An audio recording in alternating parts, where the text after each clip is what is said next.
Okay, so this is our free web hosting option that I'm going to encourage you to use this semester.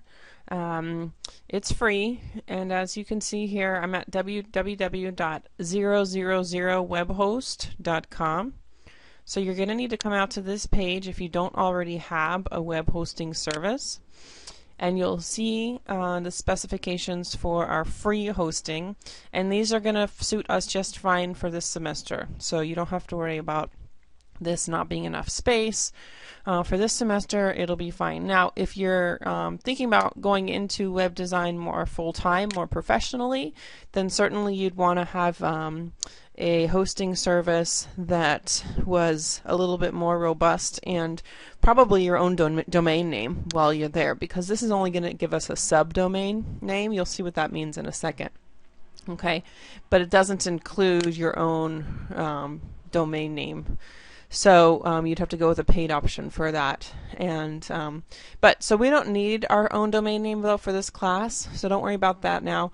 We're going to click on this Order Now button, and then basically we're just filling out this form. So we're going to choose from a free subdomain of theirs. So you can decide to put in here whatever you want, but I recommend putting in here something that identifies you. So I'm going to put, I'll put K Palacios, and then it's going to ask for your name and email.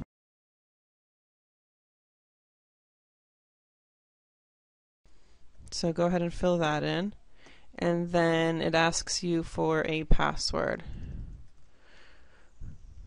And then of course we've got this fun little CAPTCHA we have to do. Okay, so that's what you'll be filling out in order to create your free web hosting account. Okay, and then it tells you this account setup is in process. Okay, so that just took a couple of seconds there, and then it shows me a page with my account details overview.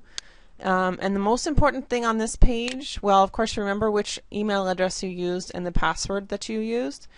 But you'll scroll down, and we're going to get to a part of this page that has our file upload details.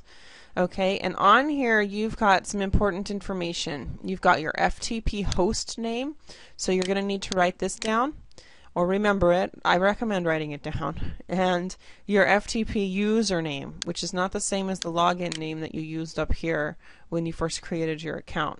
Okay, and then your FTP username, your FTP password, which is the same as what you created already. You've set that password. Okay, so this is the information that you're going to be using to set up your FTP when we get Fire FTP loaded in the next step of your assignment. So write this information down, take a screenshot, save it, whatever you need to do, so that you've got access to this information in just a second for the next step of the assignment.